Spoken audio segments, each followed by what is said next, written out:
Hey, if you're new to my channel, then consider liking and subscribing. It would really mean a lot to me, and honestly, it'd make my day. If you already did, thank you so much. Oh, and by the way, if you like listening to fan fiction, check out my other channel. The link's in the description. Oncoming Storm by Nox 1909. If you once had everything you wanted in your grasps, but then lose it all in the next second, what would you do when a demon shows up and said to you, "I will let you fix all your mistakes, but great sacrifices will be made"? Of course you'd say yes, which is exactly what Luffy had done. Follow him and someone new as he alter his life and relive as a girl? Adios. Resting her head on her two tiny palms, Luffy stared at the rain as it pattered on the forest floor. She lay on her belly, slightly revealing her back as she watched the water colliding with the ground. Luffy had managed to keep herself entertained while her brothers lightly snored under their breaths. Currently, the three rested under the roots of a gigantic tall tree deep in the forest to shelter from the sudden downpour, and Luffy couldn't find the mind to sleep. She was awfully occupied with the thought of finally owning a hideout with her brothers. So, how did the three siblings get themselves caught in this situation? About 12 hours ago, 3 weeks after their exchange of sake.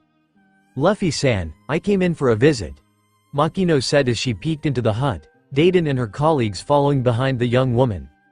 Deiden was silently engaging in argument with Mayor Whoop Slab while Magra tried to calm her down. "Makino." Luffy jumped off from the second floor and landed on her feet with a thud. Makino braced herself as Luffy pounced at her and locked her in a warm embrace. "It's been 6 months since you left. We were worried, so we decided to visit," Mayor Whoop Slap said with a smile that contradicted his usual scowl immensely. "But who would have thought you would be living with mountain bandits?" He left his sentence afloat to return the glare Deiden had thrown at him. Luffy pulled Makino by the arm and signaled her brothers to come down. She spoke with a cheery smile, "Guys, meet Makino." "Hello," Makino waved her, a kind smile on her face. "By the way, I brought you guys some presents." So that's Makino, the mother-like figure Luffy was always talking about. Sabo stepped down from the stairs and walked towards the young woman. He bowed, took off his top hat and said with a grin, "Nice to meet you." "Oh, what a charming young man." Makino giggled and continued, "I brought you guys some new clothes in case Garp didn't think about it."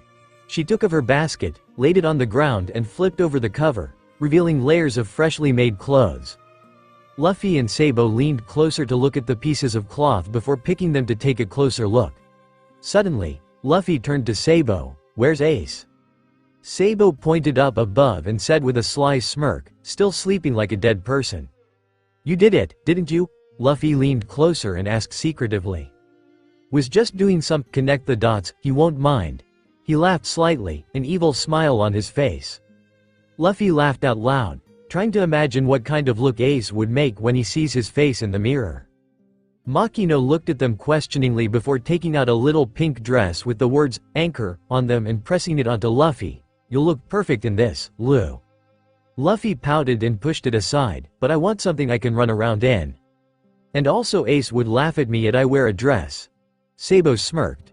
He seriously doubted that would be true. From the looks of an outsider, Ace seems to be head over heels for Luffy. The blonde smiled to himself before picking up a blue tank top and inspected it. He didn't know why, but he had always been unconsciously attracted to blue objects. Makino slightly disappointed about Luffy's reaction but soon got over it, seeing how Sabo was finally interested.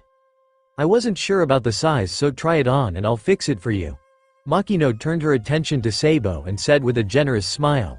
But before they could continue, a loud shout exploded, rumbling the house. "Who did this?" Luffy smiled as she ran away with a pile of hand-selected clothing. Sabo turned around, his face decorated with his own little grin, and also darted off, following behind the young girl. Makino couldn't even react before a loud bang echoed from above and Ace landed onto the first floor. Makino put a hand to her mouth to suppress her laugh while the young raven-haired boy panted hastily, his face red from either embarrassment or anger. Deiden walked in, ready to ask why Luffy and Sabo had ran off but was stopped by her own laughter. "Well, No one could really not laugh if they saw Ace's face. Lines of dark ink decorated his cheeks, connecting his freckles together, forming a flower on one cheek and a smiley face with hearts as eyes on the other. On his forehead were the letters. Loverboy. Ace angrily followed the two outside the house while screaming lines of curses. You really did it, Luffy said as she leaned closer to Sabo, a devious smile on her face. "'Twas your idea." The blonde boy stuck out his tongue and the two siblings ran through the jungle. Half an hour later, Luffy stood to his side, watching Makino try on clothes for Ace. Sabo stood next to her, dressed in a pair of new blue shorts and tank top. The two both have a giant bump on their head and both were decorated with Riley Snickers. The young coal-haired boy stood with his back stiff as he felt Makino's hand grazed on his skin. His face blushed deeply, making the other two fell on their backs with laughter yet again. He grunted and glared at them. Then Ace squirmed, trying to move out of the way to attack the other two only to be stopped by Makino. Now, don't move just yet." Slightly hesitant, the 10-year-old boy decided to stand still. "I'll get you later," Ace grumbled under his breath, the blush creeping back under the black smudges on his cheeks. After they were done with the clothes, Makino went into the hut to prepare the dinner. Smelling the alluring scent of cooking food, the three children couldn't help but race into the kitchen, drool running down the edge of their mouths. The barmaid only chuckled as she placed out the plates, three young siblings following behind her like a tail. Right at the moment she finished displaying the food, Luffy had managed to hop on the table and began chowing down food. "Come on, let's hurry or no Luffy'll finish everything before anyone could even begin eating." Ace pulled Sabo on the table before they both shouted, "Thank you for the food." Forgetting she was supposed to have some courtesy, Luffy said in a muffled voice, "Shank kyo for the food." The bandits rushed in a minute after only to see the feast was already half finished. Luffy burped lightly, followed by Ace's loud burp, then Sabo's, "That was delicious." "Yeah," Ace nodded in agreement. "It's gonna be hard to get good food like this on our voyage. When I go to sea, the first thing I'm gonna do is to add the greatest cook in the world into my crew," Sabo announced happily. "I'm gonna become a pirate first, so that's impossible," Ace leaned in and said proudly. "That's not fair. I'll become a pirate before both of you." Luffy jumped into the conversation, latching onto Ace as she nearly fell. Ace blushed slightly, which had not gone unnoticed by Sabo. The blonde boy only grinned and the three continued on with their pirate talk, completely unaware of the towering shadow behind them. PFFT. The bandits spitted out their food in unison, finally aware of the man standing in the back. He wore a Hawaiian t-shirt and slick, black pants, his eyes gleam with pure evil. Stopped by their caretaker's reaction, the three children looked to their backs, their face turning from pink to green to a pale shade of blue. "Are you two still going on about that?" Garp grunted loudly, his voice sending shivers down their spines. Luffy scrambled to her feet, trying to escape her grandpa's fist of love, before he even raised it. "I'm telling you guys to become Marines. Is that so hard to understand?" Garp shouted, and the young girl could feel a hard surface knock against her skull. "He just had to use hockey?" she grumbled angrily in her head. Luffy fell to the ground and soon, Ace and Dayton accompanied her on the floor. "Why do you hit me too?" Dayton said with a painful frown. "I'm not happy with the way you're raising these kids," Garp said with a defiant stance, his fist held high. Makino had already gone off with Mayor Whoop's slap and left Sabo alone to his fear-coated shock. "So that's Garp?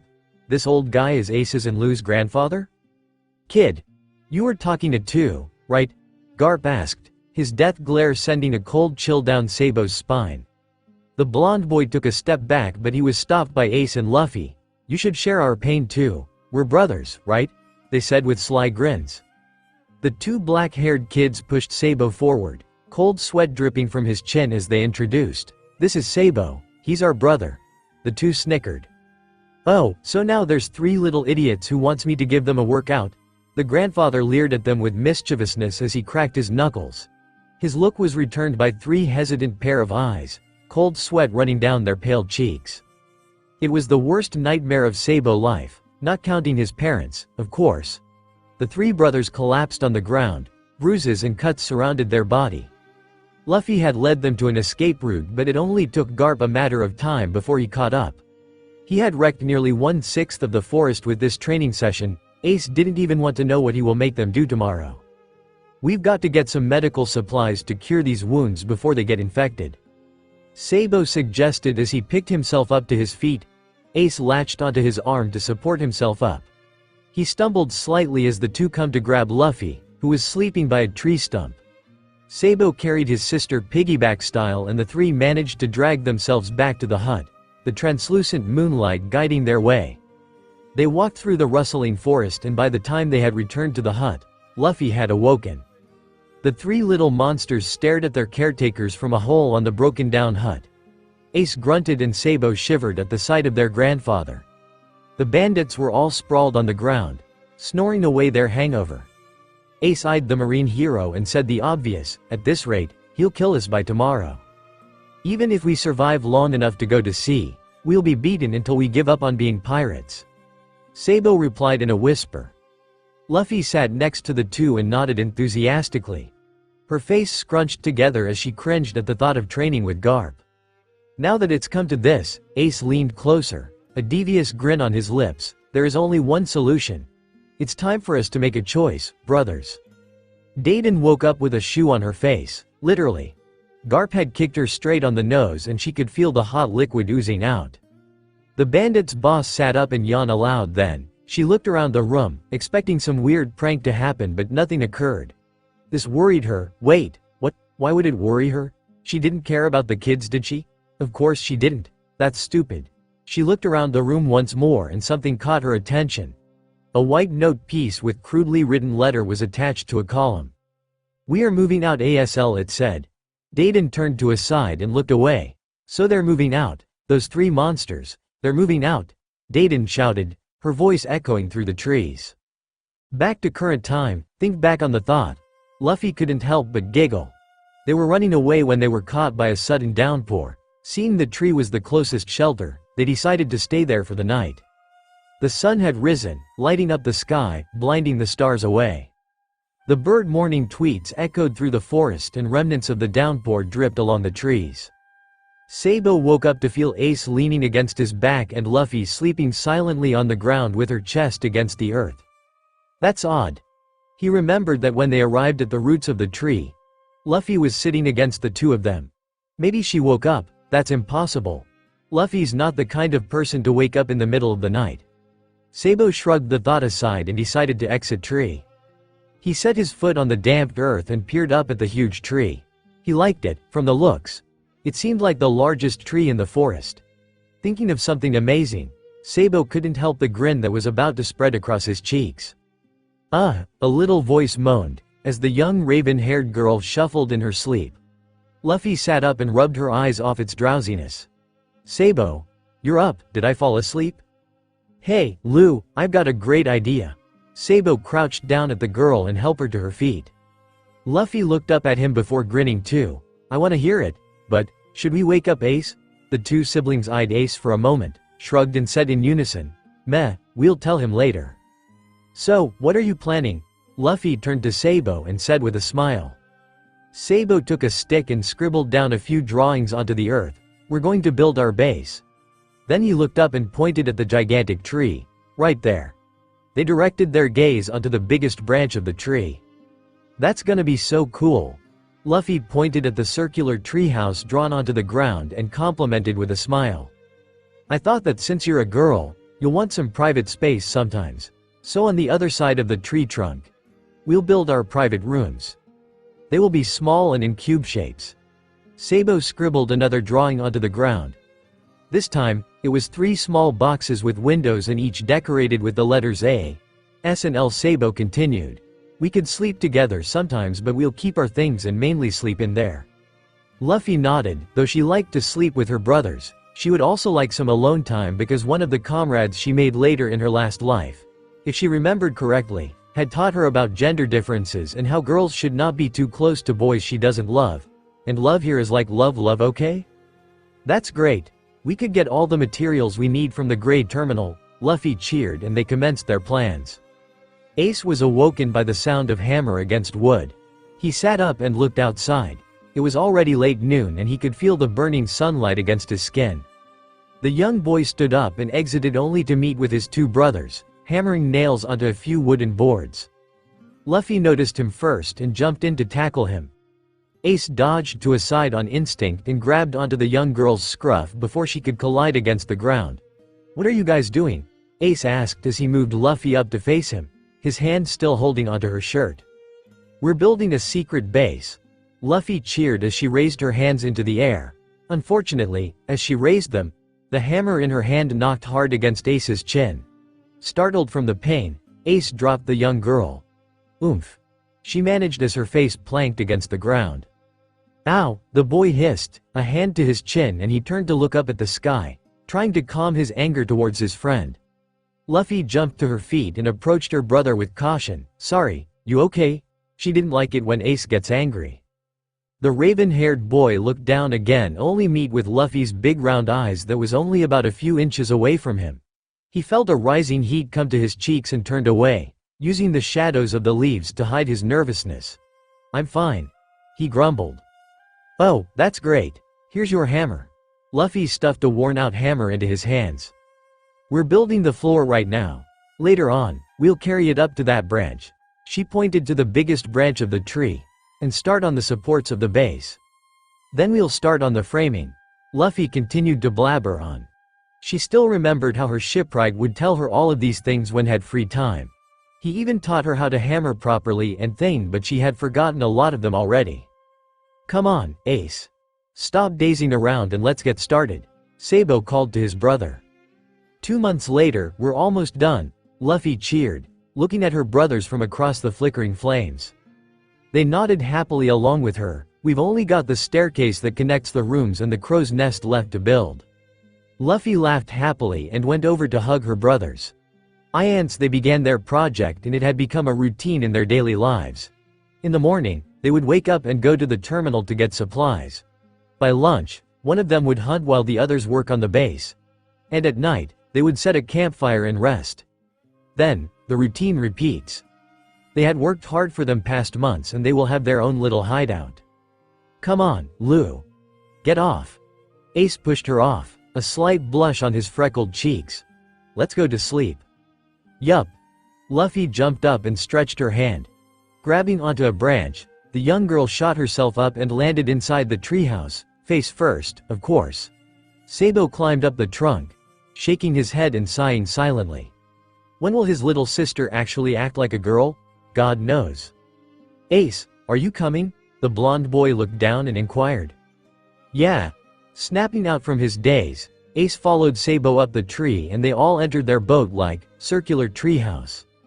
Luffy had already laid out her blankets and was snoring slightly. The other two followed the young girl's example and they all went into deep sleep, thinking of their busy tomorrow. None of them aware of Dayton and her bandits who were freaking out at their hut. "You still haven't found them?" Dayton screeched. She sat next to a brim-filled basket of finished cigarettes, her face squeezing together in anger. "Those kids have been gone for weeks and none of her men could find them. We've heard news of them in the jungle and the terminal but gathered nothing specific," one of her staffs informed her frantically. Now, boss. They had wreaked havoc across the island. I'm sure they're in no danger," Magra said as he laid a hand on her shoulder reassuringly. But Dayton, completely ignorant of her right man's word, broke out in panic. "What if they were eaten by the tiger or captured by the royal guards or something?" "Boss, it seems like you are worrying for the boys," Dogger said as he drank a sip from his tea. The bandits' leader stopped in her tracks and turned to her chief of staff with a rigid face, cold sweat running down her cheeks. "What do you mean? I don't care if they die. I'm worried out Garp killing us when they die." Sure. Dogger took another sip of his tea and stared at his boss, a pink blush running across her cheek. Dayton grunted and turned away. "What are you guys doing? Go hunt some food for dinner already." "Yes, boss." They shouted in unison and scurried off. Dayton sighed and sat down next to her basket once again. "We're done." The three hugged each other as they stood back to stare at their work. They were proud. They ran through the place, organizing their cube-like rooms and applying the finishing touches. Ace's room was painted in a shade of orange and yellow, a letter A painted on the outside wall in black. Sabo's room was decorated with different shade of blue and held many books and paper. Luffy's room was colored in bright red and she had covered its inner walls with pictures and painting of her past adventures. The ghost ship, the sky island, the underwater island, it was all drawn on the walls. Though she was sad that she had to forget all the names and faces of her past comrades, she was happy she still remembered her adventures with them and was sure she could find them again. Luffy laughed to herself and exited her room. Running across the rigid staircase, she called for her brothers to come with her to the crow's nest. "What is it?" Ace grumbled.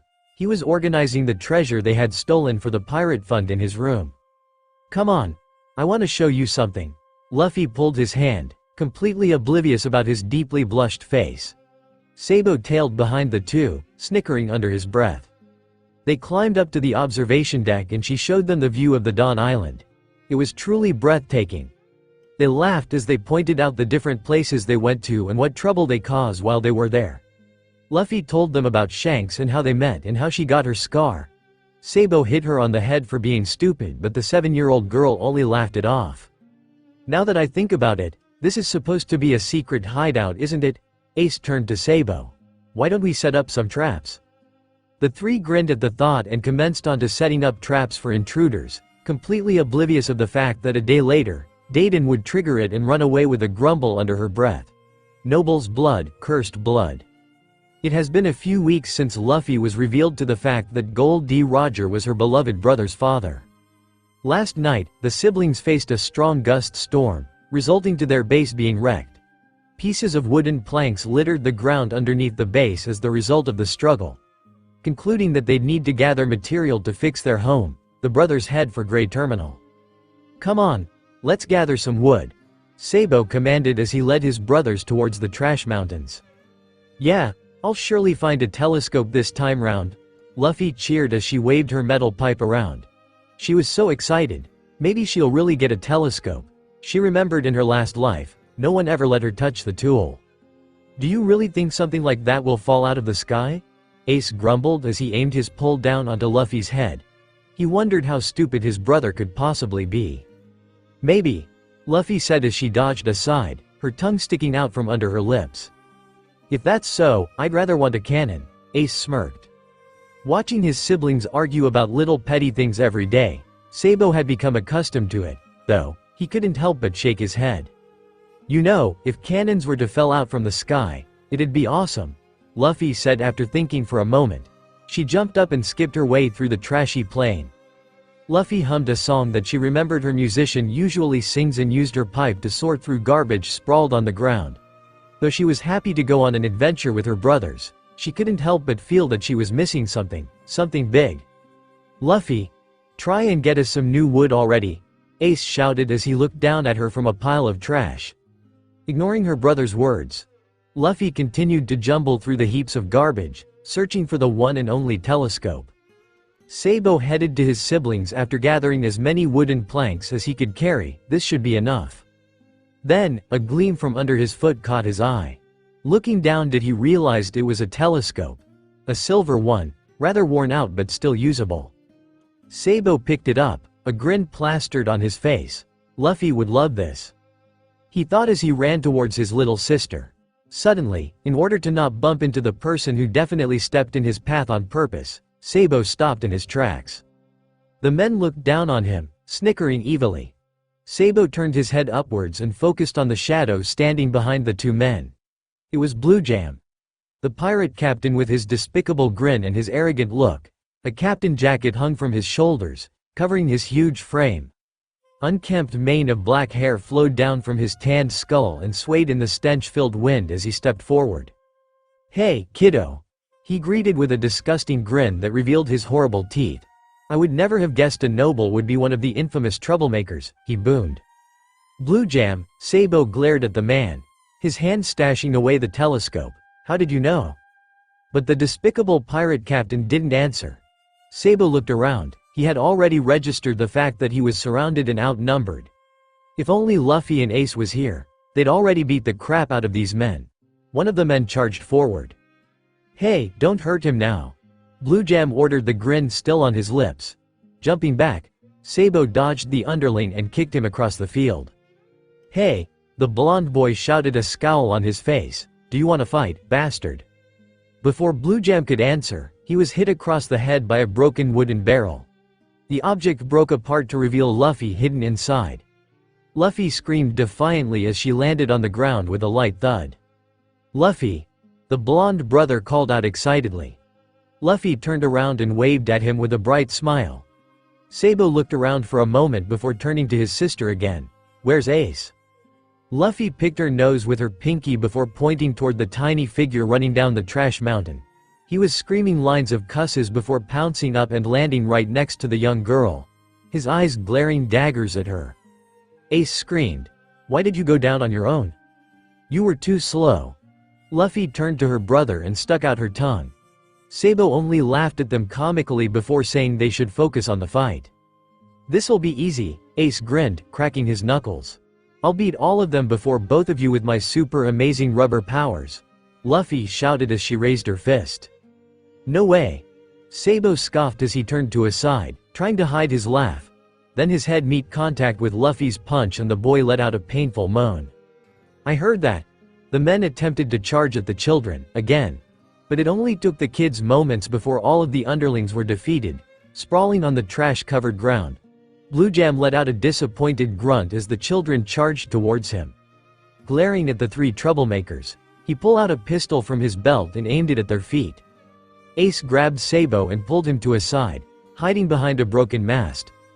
Luffy, knowing that she could deflect bullets, stood her ground. "Shoot if you want to, I'm not scared of that gun," Luffy said as she lowered her head, allowing her hat to shadow her face. She shot a glare at the man, sending chills up his spine. But, not allowing himself to be scared of a child, Blue Jam cocked the weapon. "Luffy, you idiot, what are you doing?" Ace shouted, stepping forward. Only to be stopped by a strong arm and the raven-haired boy was hoisted into the air. The young girl turned around and gritted her teeth. She had forgotten that more men were there. "Let them go," she commanded, sending a wave of conqueror haki along the way. The men, counting Blue Jam, collapsed on their knees, eyes rolling back as foam gathered on the edge of their mouths. Ace and Sabo landed on their feet and turned to their sister in awe. Ace ran to Luffy, a surprised but proud smile on his face. "How'd you do that?" But before the girl could answer, the sound of a troop of men, marching, caught their attention. Damn it all! If she had remembered the royal guards and Sabo's father coming, she wouldn't have used the conqueror haki so soon. How could she slip up so easily? Luffy silently cursed herself as she turned to the elder noble. "Looks like we came at just the right time," the man said with a satisfied tone. Sabo glared at the man and said, like saying a taboo word, under his breath, "Father." Ace gasped but Luffy didn't react. The noble stepped forward and used the tip of his heels to kick Blue Jam in the face. "How could you be beaten by these dirty kids?" he grunted. Then knocking his head back to look down on the man even more. "At least you did your job well." A hand grabbed Sabo before he could react and pulled him towards his father. "He would actually hire a pirate to get me back," he thought in frustration as he struggled in the man grip. Luffy felt helpless. She couldn't do a thing as her brother gets carried away. She can't use conqueror haki again. She was too weak for that with this body. If she moved right now, they would shoot Ace and that would be even worse. Luffy stood her ground as she silently cursed the world for making her so useless. She could do nothing but see her brother's struggle. "I see, so it must be those two that led Sabo down the path of evil?" Sabo's father questioned himself. "Shut up. You don't know anything," Luffy mumbled aloud as she glared at the older man. The man grunted in disgust and looked down at the girl. "What do you mean I don't know anything? He is my son. It is the responsibility of every child to follow the path that their parents, the person who grant them life, lay out for them." "TCH. Ace clicked his tongue. "You have quite the nerve, lying to Sabo and convincing him to run away from home. A pair of measly kids like you," he spat out in disgust. "Are you plotting to steal my fortune?" Luffy snorted, "Don't need your dirty money." Ace squirmed in the background, shouting curses. E-guards slammed the handle of his rifle against Ace's gut, making him spat out blood then fall to the ground. The drop of warm red liquid splattered on the noble's face and he shouted at the guard, "Be careful on how you handle those children. If another one of their germs hit me, you'll be banned from Hightown." The guard stepped back and bowed apologetically. Sabo panicked. He kicked the man who carried him and landed on the ground. Don't hurt them. They didn't deceive me. I left on my own accord. Stay quiet, the father ordered. Sabo didn't get a chance to retort as two men tower over him and pulled him away. I trust that you children never step foot into my line of sight again, or know you will get yourself killed. The noble ordered the two children. Luffy stayed quiet and abode to the man's words for now. Ace scrambled to his knees and approached his shivering sister. Luffy, do something. Why aren't you doing anything? Ace shook the girl, but she stayed quiet. Luffy bit her under lip, trying to stop the tears from rolling down her cheek. So useless, so helpless, the words echoed through her mind. Until the people of the high town disappeared did she let out a hiccuping sob. I'm sorry, couldn't do anything. I let them take Sabo because I didn't want him to say it. I didn't want him to give up his pride as a human, obeying the nobles because of us. Luffy sobbed quietly, apologizing continuously. Ace gave a shocked look at Luffy, finally knowing why she held back. He pulled her up as he locked her in an embrace. If I fought back, they would hurt you and would force Sabo to listen by blackmailing him, using us. I couldn't let that happen. Luffy cried into his arms and they stayed like that for a very long while. That boy is better off without you. He's better off being a noble, Blue Jam said to the children as they tied up him and his underlings. Luffy sighed and banged her pipe against his head. You've been blabbering on about it for quite a while now, you know. Oh, he was just using you. Nobles hate people like us. They all think we're trash. He's better off as a noble, living a happy life with fortune and safety. I feel sorry for you too. Blah blah blah. It's so boring. She mimicked his words dramatically before hitting him across the head once again. If I give you guys money, will you free me? Blue Jam asked. Luffy sighed again, making a disgusted face. I don't care about that. I just need to get my brother back. You can just sit here obediently and wait for the fire tomorrow. Blue Jam grunted and tried to break his ties but failed once again. Ace approached the two and said to his little sister, I'm finished over here. Are you done? He was happy she was back to her normal self again. Yeah, let's go back. The younger child replied and both headed for the jungle. Ace walked alongside his little sister, then, thinking about Blue Jam's words, he tapped her shoulder and asked, do you think he's happy there? What did you say? Luffy head shot to her side as she snapped out of her thoughts. She was wondering if she could save Sabo before the fire starts but discarded the thought. Ace scratched the back of his neck and turned to look at his toes. Do you think, maybe, Blue Jam was right? Maybe Sabo would be happier if he was in Hightown. The young girl's face scrunched together as she gave Ace a look of disgust and disappointment. You heard him, didn't you? The day he told us of his life as a noble? He hated it. Loathed it. And he hated himself for it, for owning dirty blood. Like you. Self-loathing just because you owned blood of the greatest pirate in the world. Ace looked up. He turned to his friend, wondering how such a young girl, who he once thought was thick and dumb, could speak with such understanding. I want to tell him that we are our own life. We have the choice to go against the person that ties us down. Having one's blood in you doesn't mean you are that person. You still have the choice to make your own name and your own story. To write a book about the greatest adventures, to become a name that is known across the world, to find the greatest treasure, to make the biggest, most loving family, it is your choice to make your own way of life. Don't let things like others' hatreds tie you down, cause you can always find someone who will love you for who you are. Luffy said, a kind, nostalgic smile on her lips. She spoke her words as she thought about her nakama, about her past.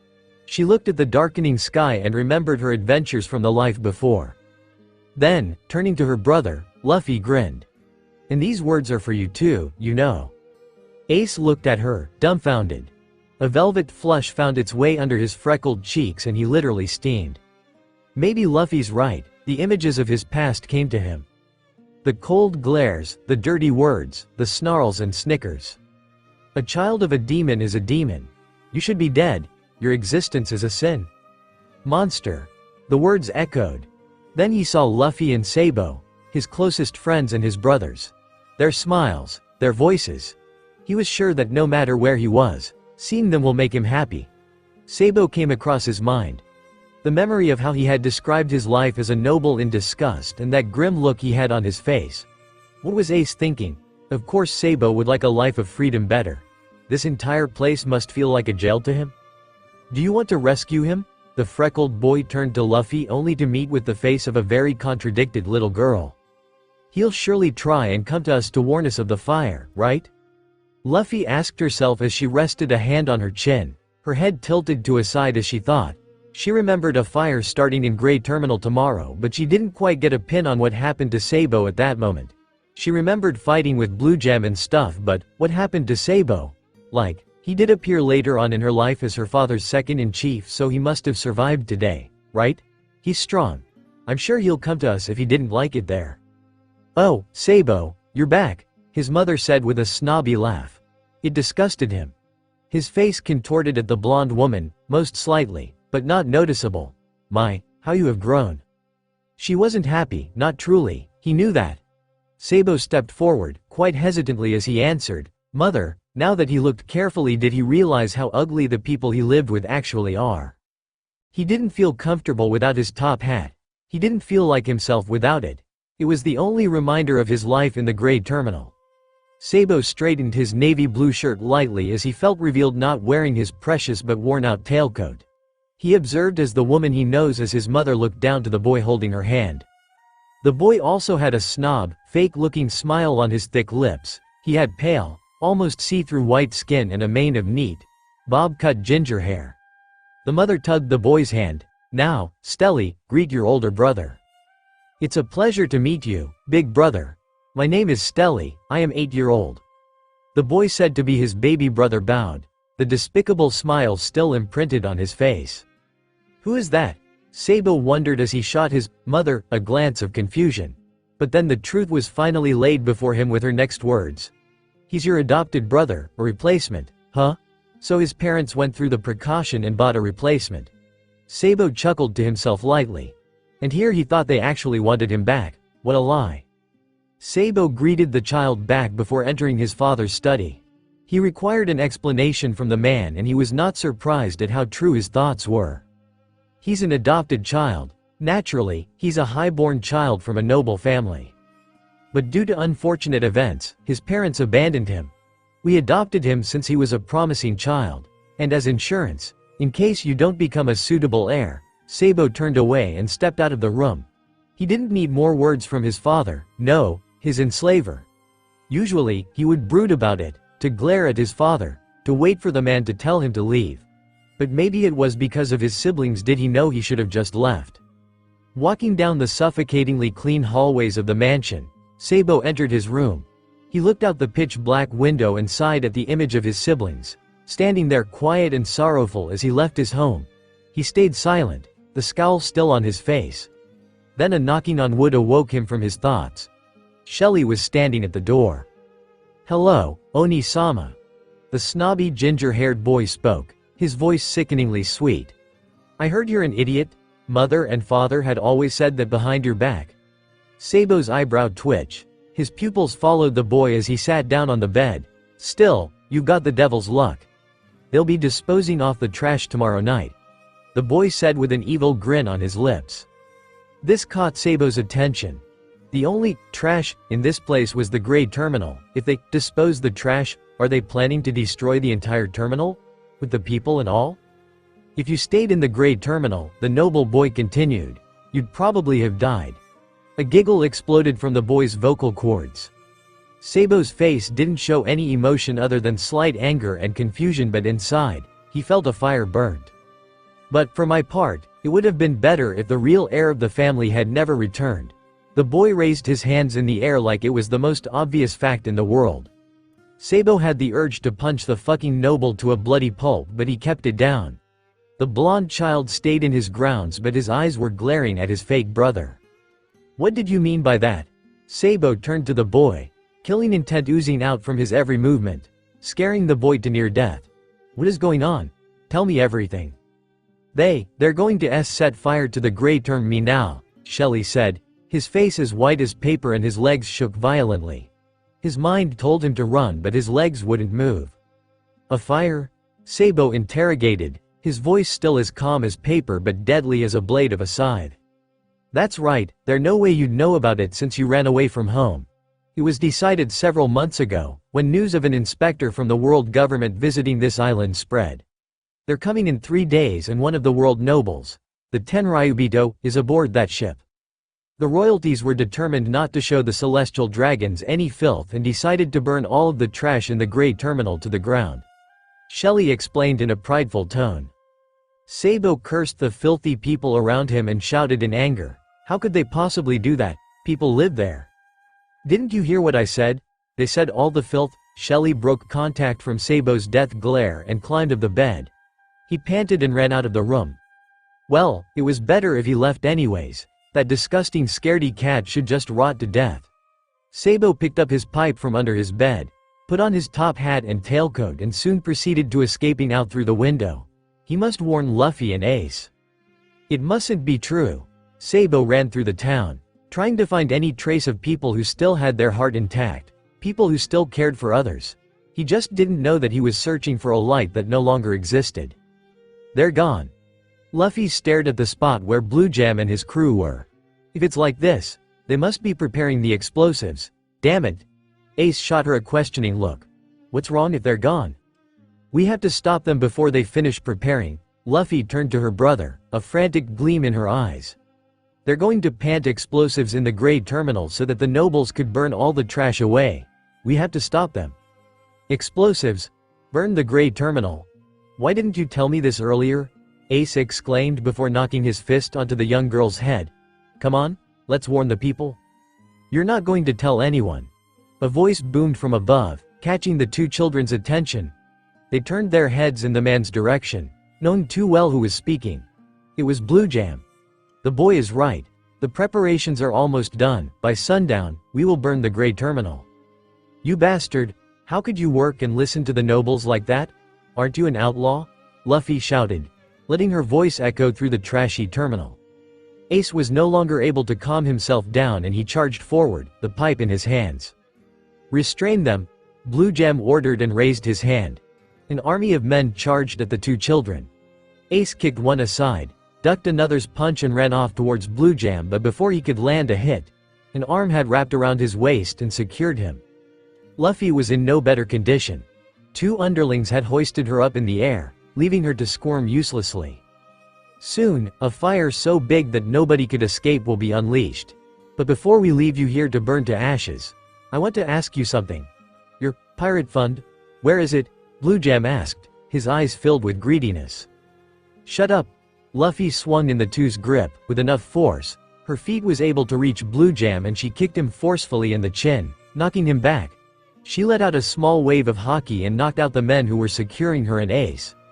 The moment the raven-haired boy landed on his feet, he had knocked Blue Jam out with a skull-crushing hit. They ran towards the inner part of the gray terminal, but Luffy already knew it was too late. The sun was down and she could already spot out the little explosions approaching her and Ace. The horizon lit up with unnatural brightness. The fake sunlight was so ugly, too dirty that Luffy could no longer bear to look at it.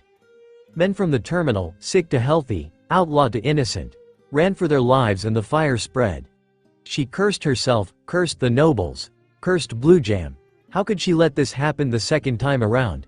She could see from afar, lines and lines of frustrated residents stare at the closing great gates.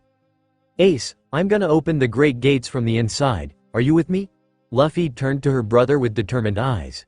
She said it and she was going to do it. There was no turning around. Ace was hesitant but he nodded his head with the same determination. Smiling at his reply, the young girl held out her hand. Understanding her intention, Ace grabbed onto it. We're going to cause a ruckus. Luffy grabbed onto the ledge of the gates and shot herself and her brother into the sky. She could see the ship of the Revolutionary Army docking by the coast and smiled to herself. Change of plans, Ace. We're going to distract the people in the town as much as possible in order for the Revolutionary Army to rescue the residents of Gray Terminal. They landed behind the gates and Luffy leaned into Ace's ear. She whispered a plan to him and they nodded at each other, then ran off in different directions. Luffy went to open the gates while Ace ran through Edge Town, shouting that the fire is spreading to the inner parts of Goa Kingdom. Luffy took her time to beat all the guards to the ground and unlock the gates, letting the diseased and outlaws in. Then, she followed after her brother, screaming the same thing as he did. What is happening? A man in a dark moss-green cloak whispered to himself. He was heading towards the Grey Terminal when he met a young noble who told him he hated his blood and now the gates which were supposed to be closed are open. This was definitely not part of his plan. But, if this ruckus continues, maybe his plan would proceed more swiftly. He wasn't paying attention when a small blur crashed into his leg. He bowed down and picked the child up. She was a young child, about the age of 7.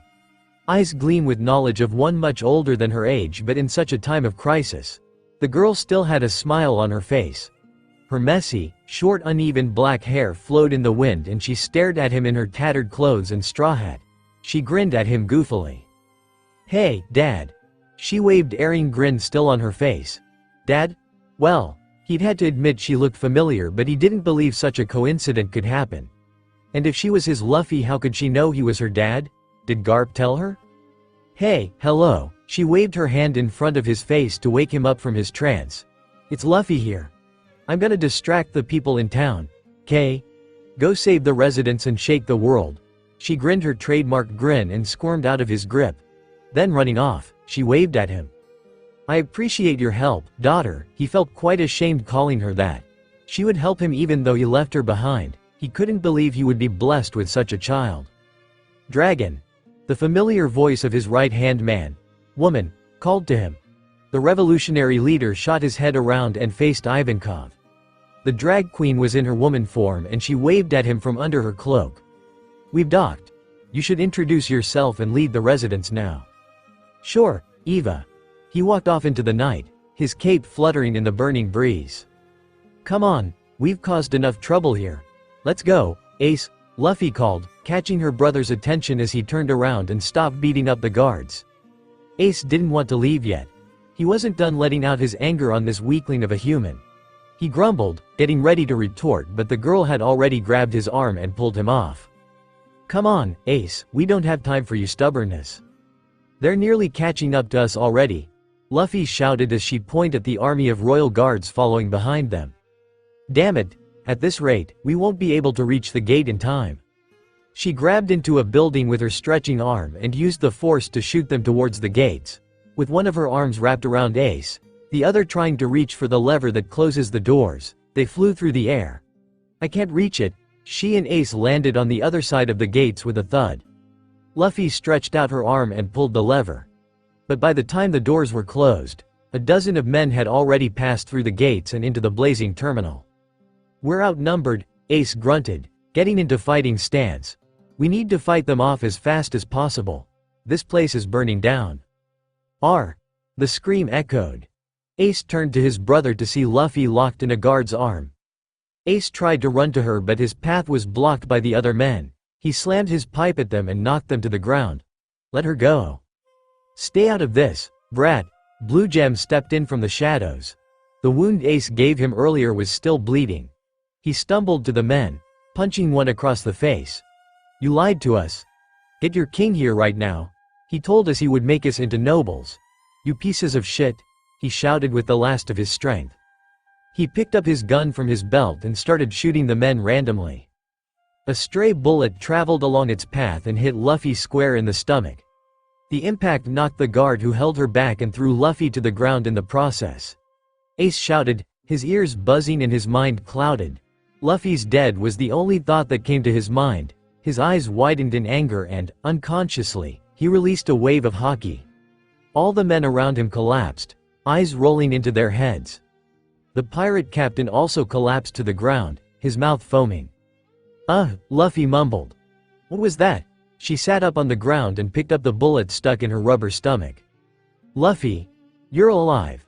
Ace exclaimed and ran to his sister. He wrapped her in a hug and cried onto her shoulder. Luffy looked at him questioningly. "Of course I am. Haven't I told you I can repel bullets?" He punched Luffy on the top of her head and scolded her angrily. "You never told us that. I thought you were dead." "Sorry," Luffy looked at her toes and said apologetically. Ace released her from his bear hug and pulled her to her feet. "Come on, we have to get out of here." Luffy smiled and the two ran off. Soon, they reached the edge of the forest and met with a frantic Deiden and Dagra. "Ace. Luffy. You're okay." "I'm so relieved," Deiden said, and Dagra nudged her with his elbow, an evil smirk on his face. "I'm so not relieved." Why you should have Jade just burn in that fire.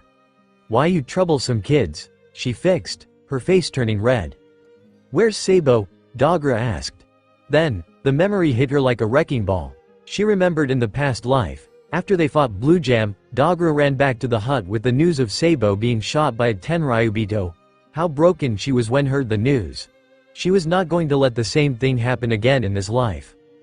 I'm going. The little girl ran off with hope that her brother hadn't sailed off yet, with hope that she could still save him. Ignoring her fatigue, ignoring the pains in her muscles, ignoring the untreated burns on her skin, ignoring the calls of Ace and Dayton, Luffy ran. She ran with all the energy she had left, racing with time, racing against the rising sun. Sabo, please be there. Please, don't run away yet. I don't want you to forget about me and Ace. She panted and stopped in her tracks in front of the familiar cliff. The boat they made wasn't there. Shit. The girl scurried off again, running alongside the coast, expecting to meet with a small dinghy and Sabo. They weren't anywhere to be found. She looked up, her legs were becoming sore, tears oozing from her eyes, her breath was short and frantic. Her blurry eyes followed the world government's ship that was moving deeper into the dock. Running towards the crowd, she shot herself over the wall surrounding the place and landed onto a building. On the sea, she could make out the tiny boat with the pirate flag that was engraved with the letter S on it. Then turning to the Tenryubito, she could see the look of disgust and anger on the man's face. And she followed slowly, registering the fact that the disgusting noble was about to shoot at the boat with the child on it. Bang! The gunshot exploded. Luffy's eyes widened in terror as the bullet traveled in the air and exploded on contact with the ship. The boat was on fire. Sabo! She shouted with a hoarse voice, tears rolling down her cheeks. She leaned forward and looked closer. He was still alive, but she watched in terror as the man aimed his gun again and pulled the trigger. No, Sabo! Luffy shouted again, feeling absolutely useless as the fireball flew through the air. It was about to collide when a huge monster surfaced from under the water. It jumped up, its body arching in the air as it used its snout to snatch the boy of the boat. No one could register what happened until the Lord of the Coast hit the water again, leaving the boat to burn. Luffy's limbs followed the monster unconsciously and she jumped along the buildings, following the monster to the other side of the island where it lay Sabo down on the beach. The young girl panted. Now did she realize how tired she was? She was low on oxygen and every muscle in her body ached. The most horrible thing of all was that she was hungry. She tumbled her way towards the Sea King and caressed its snout. Thanks. The monster moved its head into her touch and said in a language only she could understand, I am only following orders, you're the escort of Poseidon after all. Hey, you've saved me twice already. Luffy leaned in closer and hugged the beast. It chuckled. You will keep our lord safe on her journey. I only want to do what's best for Poseidon. When you meet the guider, come talk to me. The guider? Luffy inquired, her head tilted to a side. They say that in this world, there are 3 specific individuals who could talk to sea kings. Poseidon, the one who orders us and rules us, the escort, the human destined to change the world, the guider, the one to own the power of the sea. The escort will open a safe path for Poseidon and the guider will aid the escort. The Sea King said in a nostalgic tone. The story of the 3 individuals has always been told to Sea Kings when they were born since they were bound to be the. Gold D. Roger was an escort, he just came at the wrong time since Poseidon hadn't been born yet. He did have a guider though. The monster finished its story, bowed to Luffy and receded into the ocean. Luffy thought for a moment before turning to her brother. Sabo, she shook him and he spitted out gulps of water. Luffy, was I just imagining it or were you talking to someone? He pointed to the ocean as he looked up at his sister. Nope, you're just imagining it. She shook her head and grinned at him goofily. Can you walk? Sabo thought for a moment, tried to pull himself and then collapsed on the ground again. Nope, Luffy smiled before lying down next to her brother. Me too. And I'm hungry. She yawned loudly, scooted closer to Sabo and snuggled into his arms. Getting the signal, Sabo turned around and wrapped his arms around the girl. I'm sleepy too. She closed her eyes and dozed off. Sabo could hear her mumbled as she slept. He thinks it was something like, stupid Sabo, don't ever leave like that again. Chuckling, Sabo soon gave into his tiredness too. Something about Luffy had been seriously off. Sabo had only just realized that he had rarely seen his sister these days. Yep, for Luffy, who had always followed him and Ace around like a little, cute puppy, her lack of presence was definitely odd. That morning, Sabo was awoken by the creaking of the floor as someone left the treehouse. He sat up just in time to see Luffy jump out from the window and land with a thud. And she took so much time convincing us to sleep over in the base. He mumbled to himself, slightly irritated. Last night, he was hoping he could stay in his room to read some books he just stole, and Luffy just had to do the puppy dog eyes to trick him and Ace into sleeping with her in the mess hall. The biggest room they built used for sleepovers, games and things. Always messy. Sabo jumped off the treehouse, carefully following behind the girl as she ran towards the coast. Of course, before he left, the former noble left a note for Ace so he wouldn't freak out and thought they were kidnapped or something.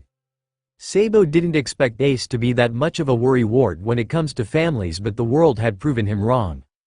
His eyes followed the girl and she jumped off the cliff and landed on the beach.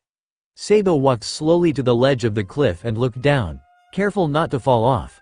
He was surprised to see Luffy just sitting there, watching the sea like she was waiting for something to appear at the horizon. For someone with a terrible case of ADHD like her, sitting in one place for hours wasn't an option. "Hey, Lou, mind if I join you?" Sabo shouted, alarming the girl. She turned around, a cheeky grin on her face. "You followed me," she said, not quite surprised. She patted the sand next to her as if cueing him to sit down. Sabo, getting the sign, slid down the steep slope and landed next to her. He sat down, legs stretched out and hands supporting his body as he leaned back. "What are you doing here every day?" the older brother asked curiously. He took off his top hat and placed it next to him. His wavy blonde hair had gotten long and Luffy can't deny that he had become more handsome by the years. The blonde strands blew in the air, slightly covering his sea blue eyes. He used his hand to tuck them behind his ear and turned to his little sister. Luffy looked at the blue sky, observing the clouds, the rising sun, the gliding seagulls. It was calming. She smiled nostalgically. "I'm waiting for someone." "Don't tell me it's Garp. Okay?" Sabo teased, only to be punched by Luffy in the shoulder. "What are you saying? Of course not, I'm kidding, he said as he caressed his arm. "So who is it?" "A friend. We promised we'll meet again when I become 9. Luffy said. The smile grew bigger as she thought of the person. She remembered a girl, 2 years younger than her. Long, wavy silver hair that glittered in the sunlight. Oh, and of course, the lavender-colored bowler hat that the woman loved. Luffy had remembered that in her past life, she was facing the worst time of her life when that girl appeared and rescued her. "But you're not 9 yet. And you're also short," Sabo said, a mischievous grin making its way to his lips. "What does that have to do anything with it?" Luffy glared daggers at him while pouting slightly, and the blonde boy just laughed. Luffy sighed, then looked to the sea again. "Just felt like she'll be coming soon." "So what's her name?" "Dunno," Luffy replied, making Sabo's jaw hang. "That idiot girl." He faced palmed and shook his head. "Do you at least know what she looks like?" the blonde boy asked again and watched as the girl put a hand on her chin and thought for a second. Then, she turned to him and shook her head nonchalantly. "Then how will you know it's her?" Sabo said as he flicked the girl's forehead. How can his sister possibly be so idiotic? But, he'd have to admit, she's just cute that way. Wait, what did he just think? Oh god. Maybe Ace's terrible case of sister complex is getting to me. Sabo thought in horror. But now that he thought about it, Ace probably haven't even realized Luffy's a girl. That thickhead, thinking about his siblings only made Sabo more stressed than he already was. He should just stop. I think I'll just know when the time comes. Luffy turned to him then smiled. The blonde boy shook his head. There's no going against Luffy logic anyways. He smiled and stood up, wiping away the grains of sand that stuck to his pants. He picked up the girl's straw hat that sat on her back and slammed it onto her short, uneven jet black hair. The rim of the hat covered half of her face, making Luffy unable to see. She reached up and tried to pry Sabo's hand off. I'm returning home, Sabo announced as he picked up his top hat and walked off, releasing his grip on Luffy's head. The girl fixed her hat so that she could see properly, turned to her brother and stuck out her tongue. Sabo shook his head for the third time in the 15 minutes, wondering why Luffy hadn't gotten any more ladylike over the course of 2 years he had met her. Today is Luffy's birthday. And of course, like any other year, she is completely oblivious about it. The townspeople in the Fuchsia village had planned to make a surprise party for the girl, and without a doubt, Ace and Sabo was also part of the idea. They had promised that they will keep it a secret from Luffy, and Sabo's job was to make sure Ace didn't make any slip-ups. Like any other day these weeks, Luffy was waiting by the coast, staring at the sea and sky and waiting for that person to arrive. Sabo walked out of the bushy jungle, slid down the cliff and sat next to the girl. "Are you waiting for her again?" Sabo asked and caught her attention. He was a person of stealth, and every time he came to the coast to meet Luffy, she wouldn't notice him until he called or speak. "Yeah, she was my sister by bond, you know." She soon got over his startling appearance and spoke with her signature toothy grin. "That's new." Sabo sat down next to her. It had become a way for him to relax, sitting next to Luffy and watch the sea as time flies by. "So, how did it happen?" "What? How did you meet her? How did you guys come to share such a bond?" "That's a story for later. I'm bound to tell it to you guys anyways." Luffy turned to Sabo and he kept quiet. And they stayed like that for quite a while. Sabo liked the silence. It was very relaxing, unlike his usual vexing life. Sabo slid back and lay entirely on the sand. He stared at the sky and watched as the different varieties of clouds flowed by, fluffy and white like gigantic cotton candy. "Luffy," someone called, breaking the silence. Luffy turned up and looked at the town's fisherman with a questioning look. "Someone's looking for you." "Really?" Luffy asked excitedly. She stretched her arms and grabbed onto the cliff. She shot herself up and landed next to the man. "Take me there." "Wait for me," Sabo called as he climbed up the rocks, following closely behind.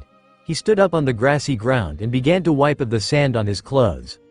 The fisherman led the two to the docks of Fuchsia village and showed them a small rowboat. He told them that a little boy about the same age as Luffy was asking for her. "Then where is he?" Sabo questioned the man and looked around. What caught his attention was Ace, shouting at someone. Did he get himself caught into a fight? Again? Sabo sighed and approached his brother and grabbed his shoulder. "Ace, what are you doing?" "Oh, Sabo. This brat keeps telling me that he knows Luffy and that he must meet Lu." Ace shouted angrily, hoping that Sabo would be on his side in this. Ace pointed to the boy next to him who had wavy silvery white hair and peculiar violet eyes. Oddly to say, but the boy was pretty. Big eyes, button nose, thin lips, silky hair. He looked like a pretty girl. He was slightly taller than Luffy, had a lean body and was dressed a lavender vest that wrapped around a white t-shirt underneath. "Hello, if I am correct, you must be Sabo. Nice to meet you, my name is Mary. And would you please show Meihei?" Boy shook Sabo's hand and greeted him politely. He didn't smile, his face was just blank. It felt rather impossible to guess what the child was thinking.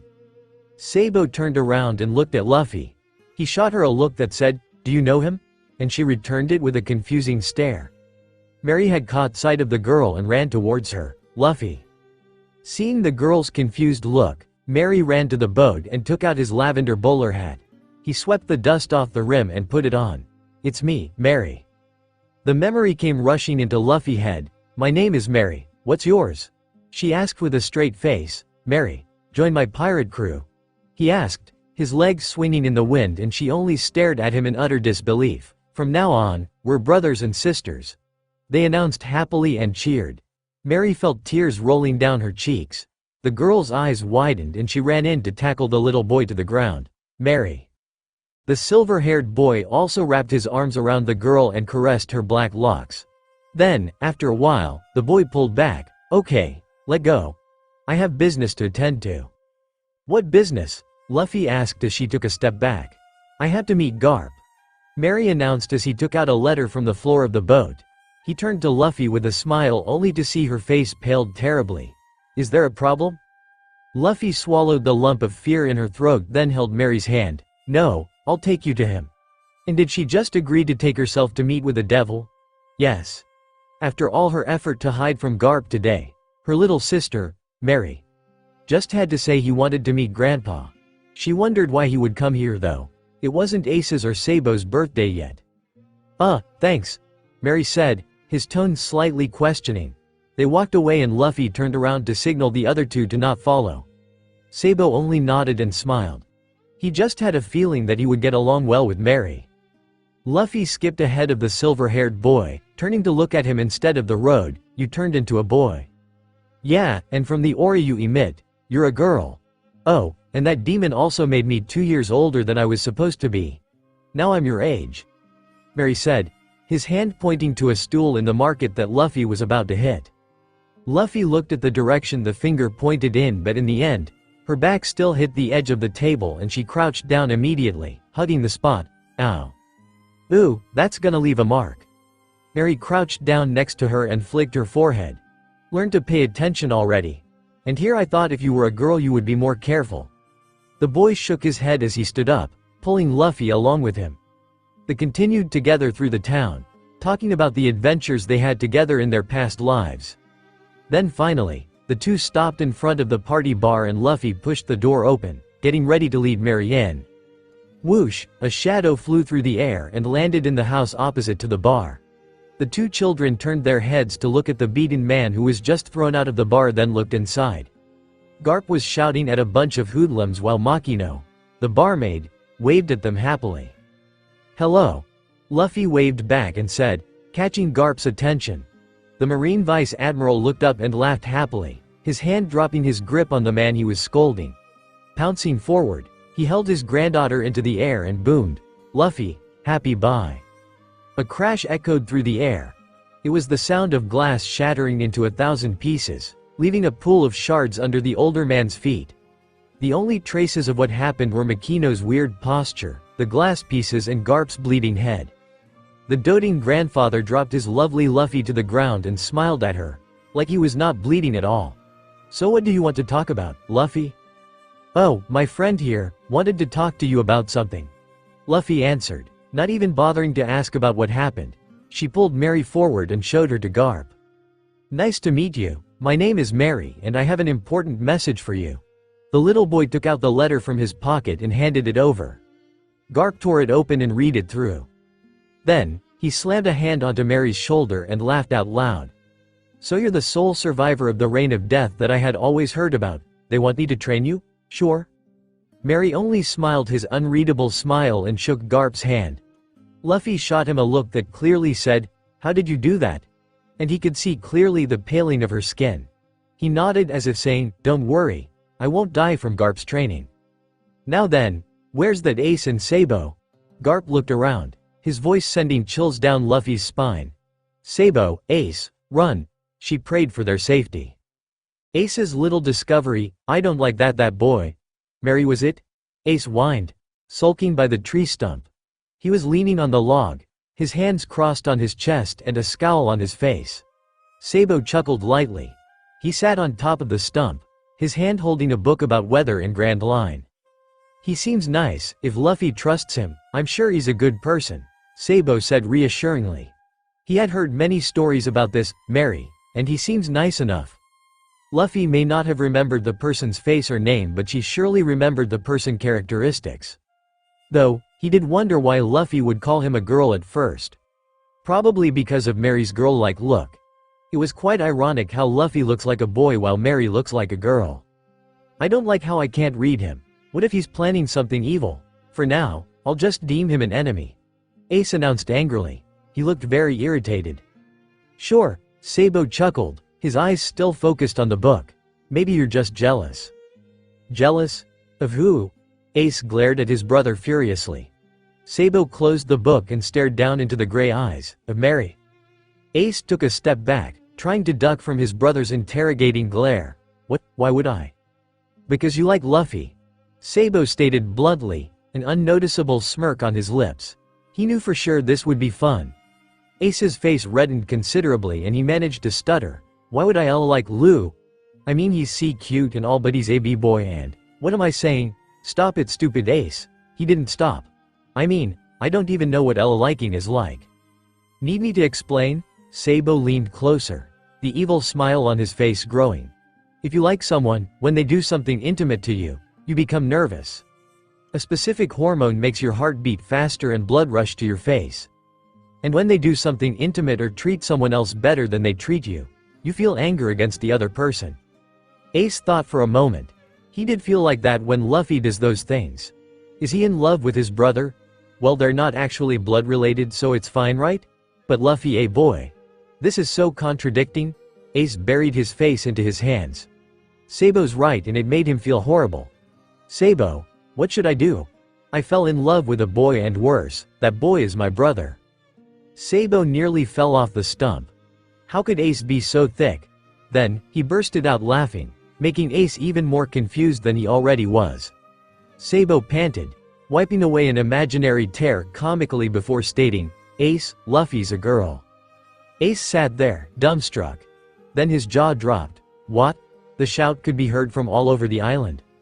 Well, from that day on, Sabo deemed Ace's situation the worst case of sister complex. Happy birthday, Luffy. The people cheered in unison. Luffy's mouth opened agape and she looked around, absolutely oblivious to what was happening. She didn't budge until Mary nudged her with his elbow. Thank them. Mary whispered into her ear.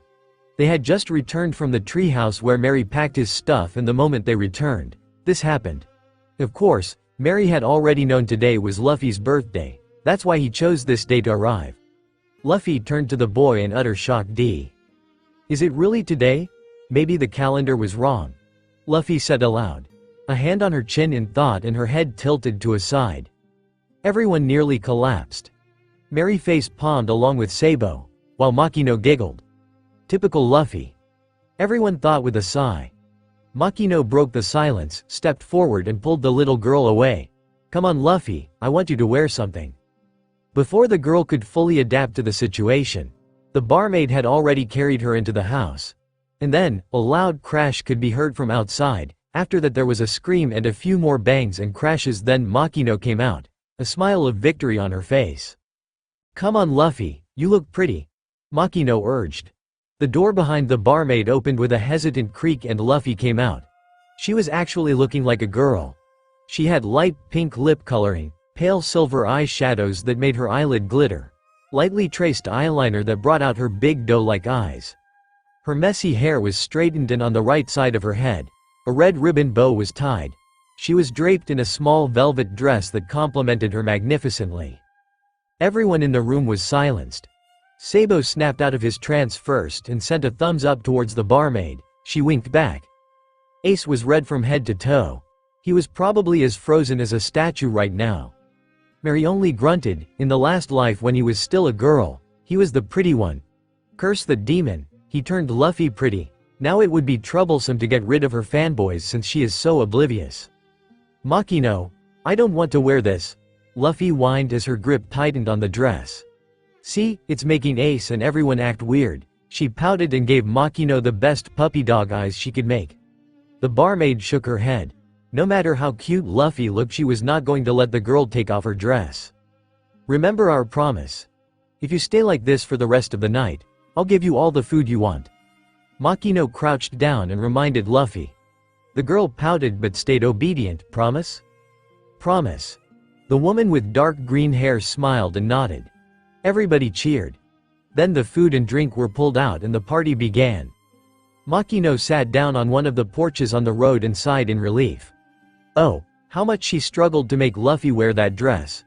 Then she looked up to see Sabo joining next to her. He sighed, you won. Makino smiled and showed the palm of her hand. Sure did.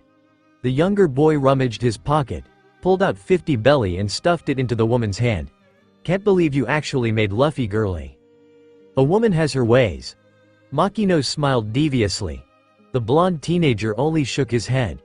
You bribed her with meat. Anyone can do that. Then why didn't you do it before? Makino looked at him with malice. Sabo leaned back, avoiding her gaze.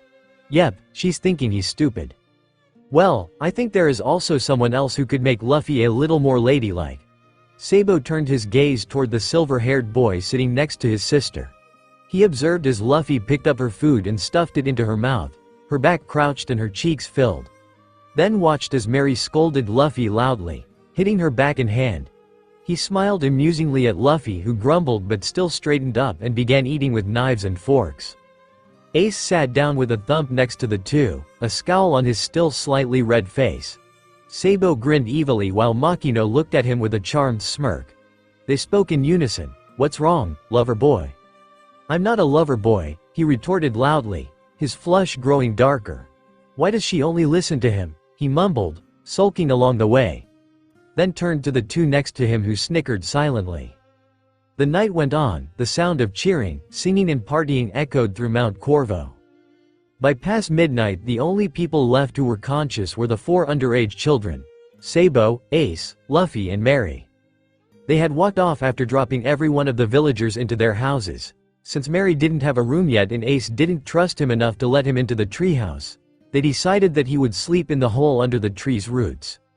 After about 30 minutes, Sabo went down to check on Mary again only to see the tree's roots turned into a neatly organized private room. He was pretty impressed. Mary had pretty much prepared everything he needed. There were stacks of books organized by names in the left corner of the place. Opposite to it, on the right was a box of folded clothes. In the middle of the place was a blanket and pillow where Mary sat, reading a small leather notebook. He was sitting under the warm light of an oil lamp that hung from a stray root which poked out from the earth. "I'm kind of surprised at how readied you are," Sabo spoke, startling the boy. The mysterious boy with the unfazed eyes turned to Sabo with a smile. "I try to be the best person I could possibly be for Luffy. He is my only family after all. I've heard a lot about you from my sister. I was just curious at why she calls you a girl and you call her boy." Sabo walked in and settled down next to the boy. He already found a liking in him. Mary is a very interesting specimen after all. A habit that I wouldn't mind not changing. Mary folded the book and placed it next to a silver rapier. This caught Sabo's attention.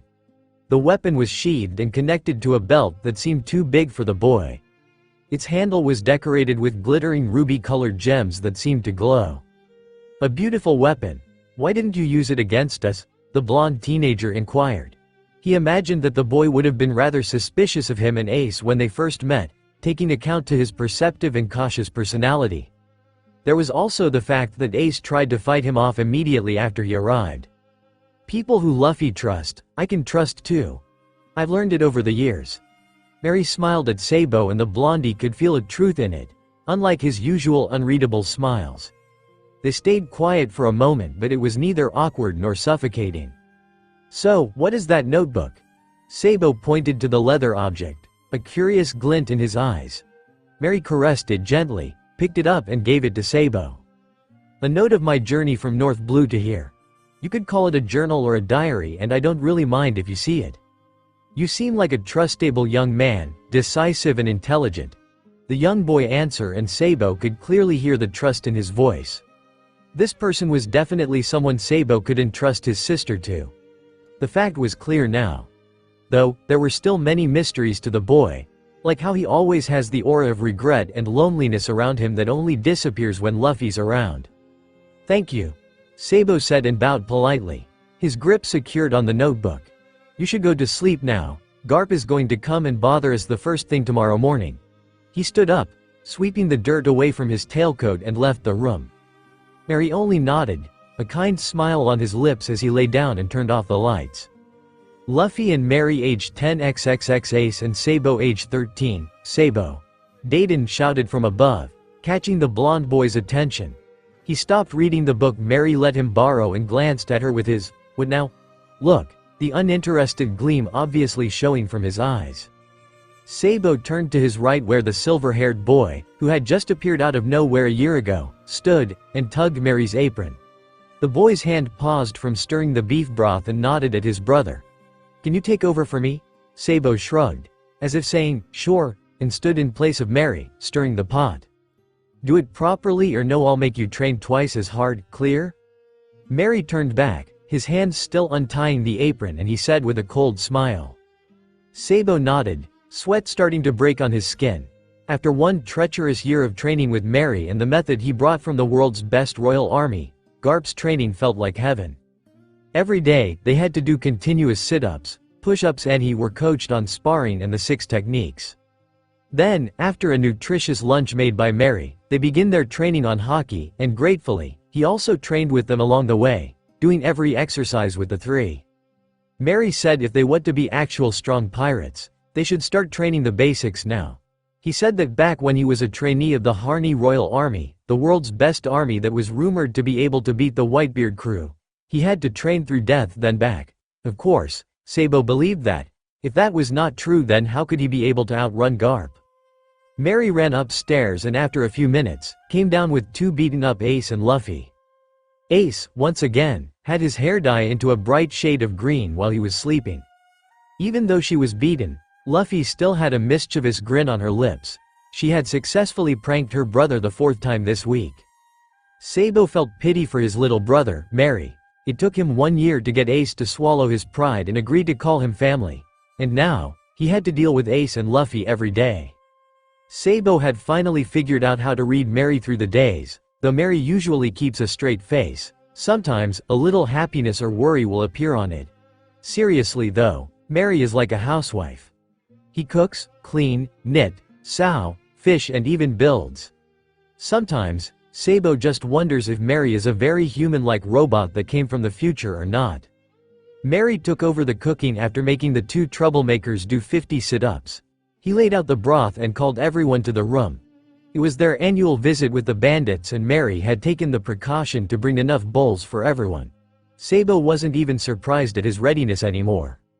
"Dig in, everyone," Mary announced as he slammed down that giant cauldron of beef stew. The people stared at the steam food and drooled at its alluring smell. They all thanked for the food before slurping it down with all their might. Ace and Luffy was stuck doing their punishment, staring at them eating from the corner of the room with starving eyes. The blonde teenager laughed at his two siblings while slurping down his soup, the book now back in his hands. "That was delicious," Dogra said while patting his stomach. The bandits had managed to eat every single drop of the broth, leaving nothing behind for the two brother and sister. Luffy stared into the empty cauldron with a disappointing pout on her lips. Ace stood behind her, looking over her shoulder with the same depressed look. "Your punishment time is over." Mary walked in from the kitchen after he finished washing all the dishes. He was wiping away the drops of water with a piece of cloth and a devious smile was on his lips. "Mary, food." Luffy crawled over to her brother and grabbed onto his waist. He dragged her across the floor and came over to pick up the empty pot of broth. Ace, taking the chance while the silver-haired boy was close to him, grabbed onto his little brother the same way as Luffy did and dangled over him like a bunch of stuffed dolls. "We're hungry," they moaned with the last of their strength.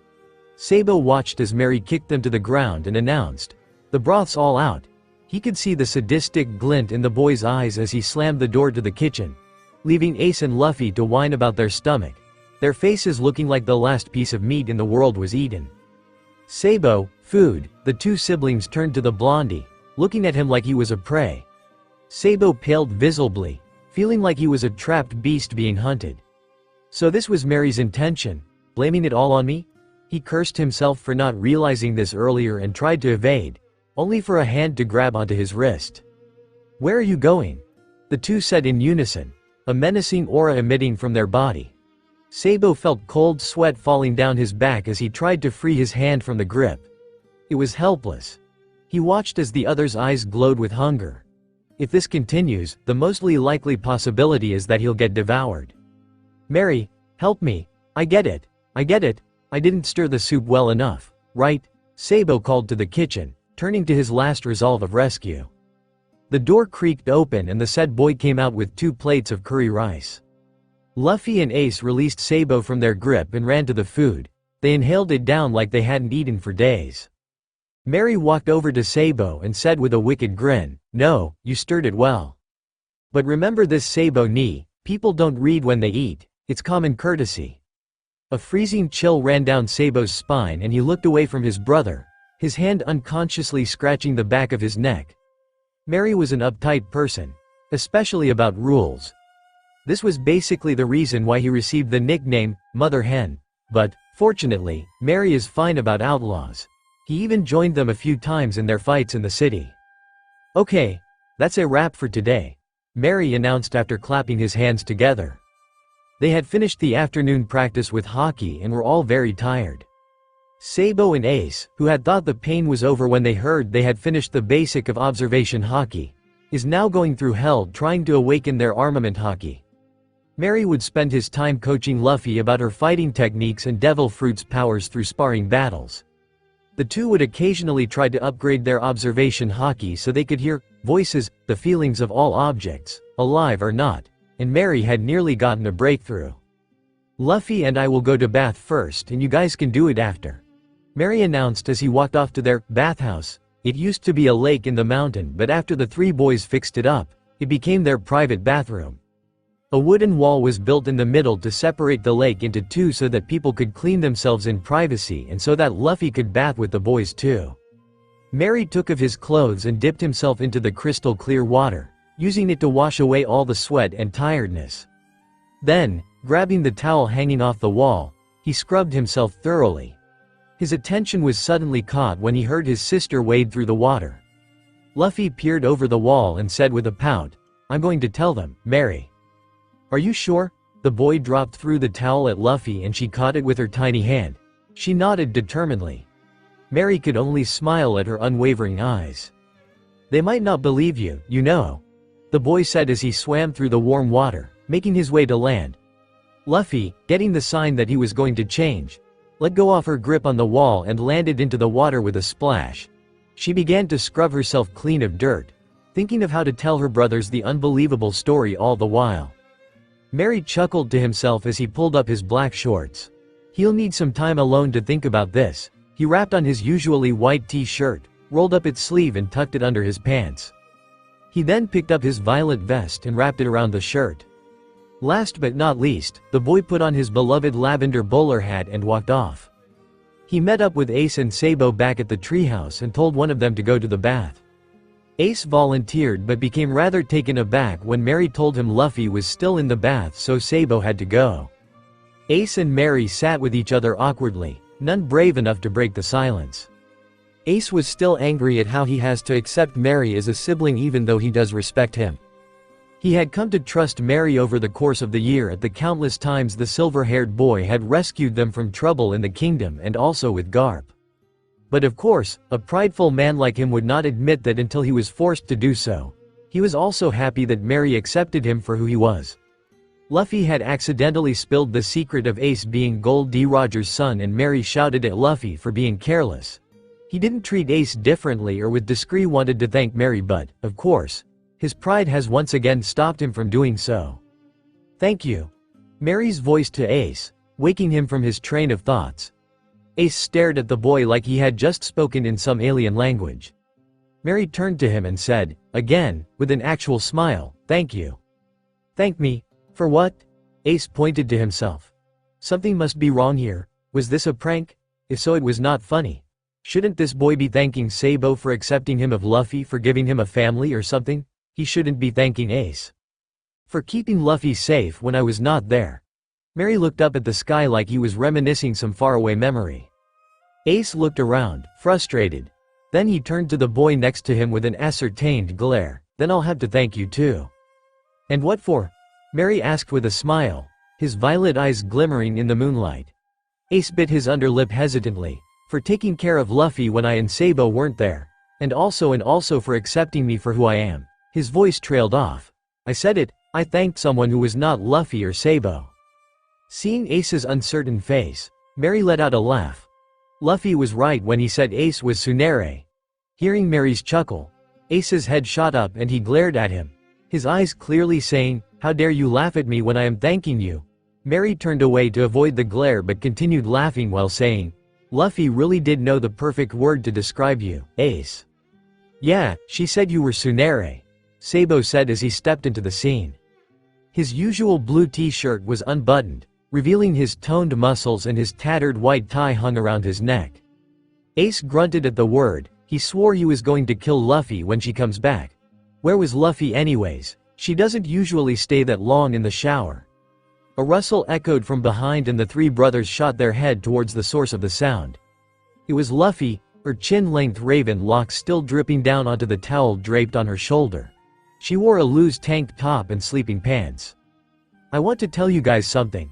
I think it's about time," she said with a smile on her face. A smile that was not her usual one. A smile that seemed sad.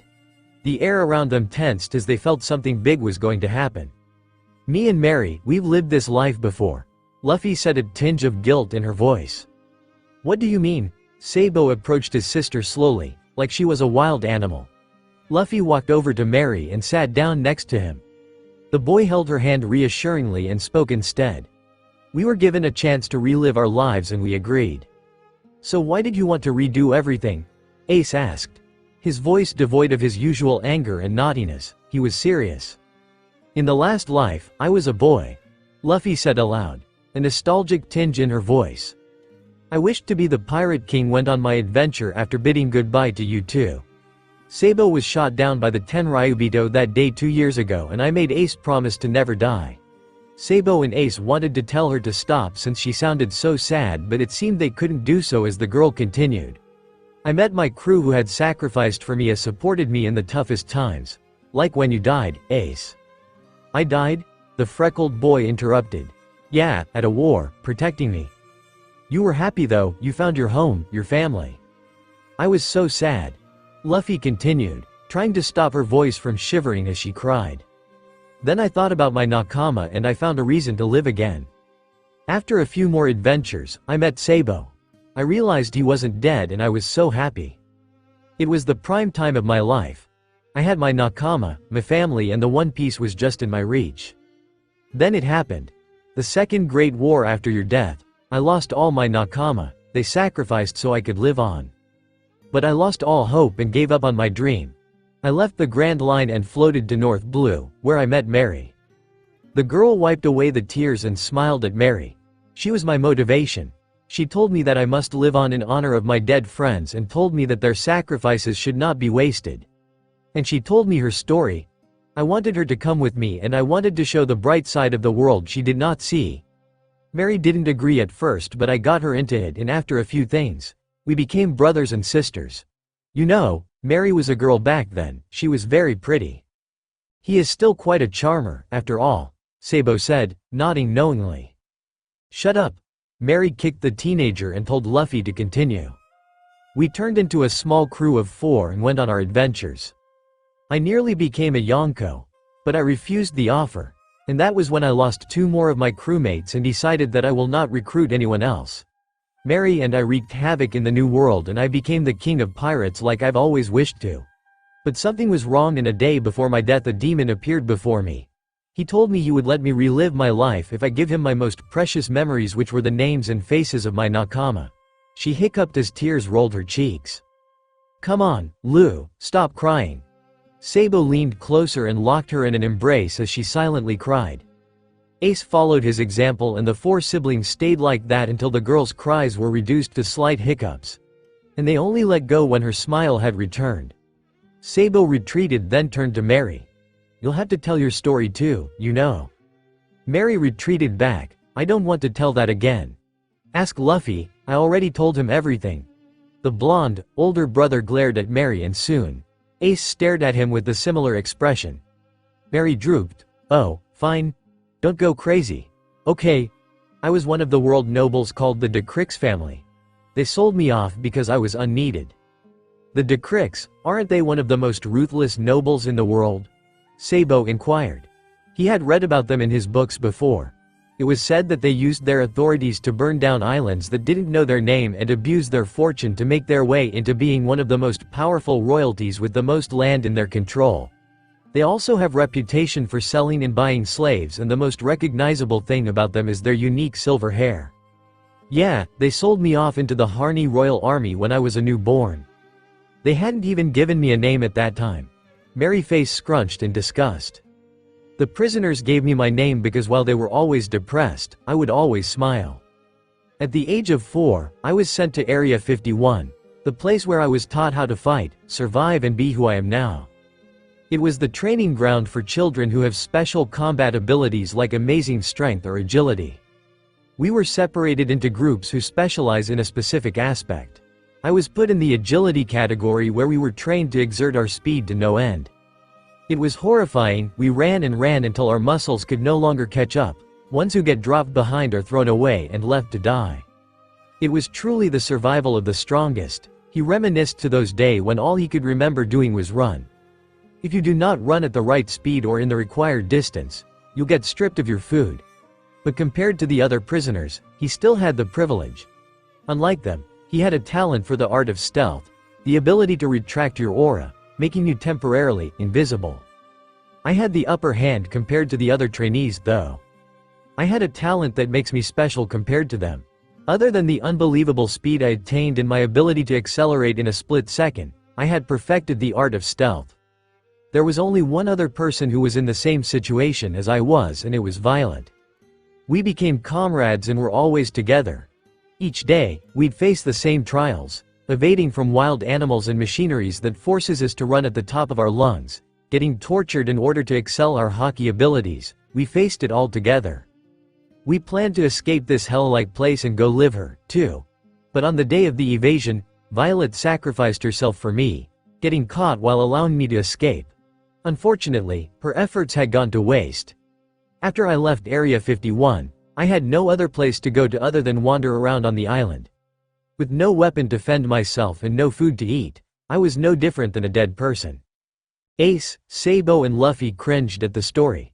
Using such horrid and brutal methods to train young children into the perfect human war machines, how could they be so cruel? Are all armies like that?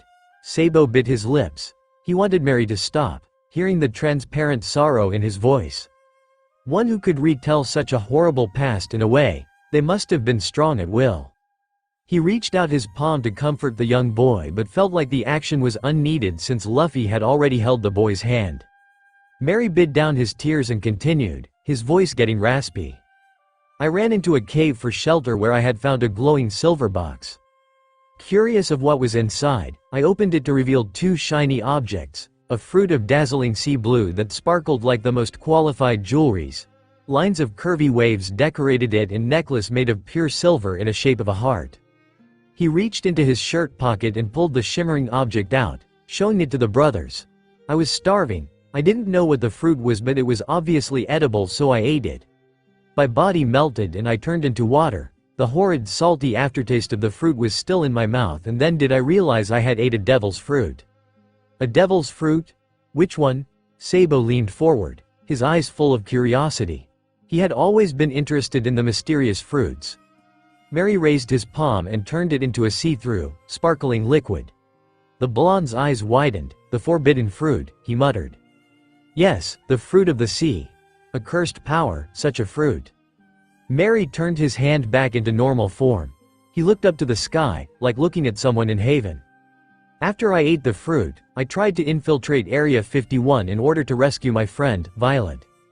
But the moment I returned, the only thing I saw was her dead corpse strewn on the floor of our dorm room.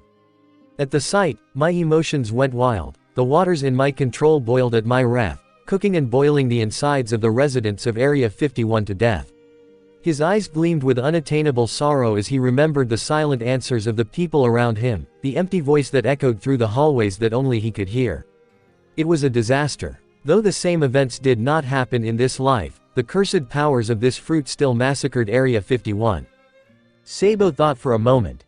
Didn't Garp say that Mary was the sole survivor of the Reign of Death?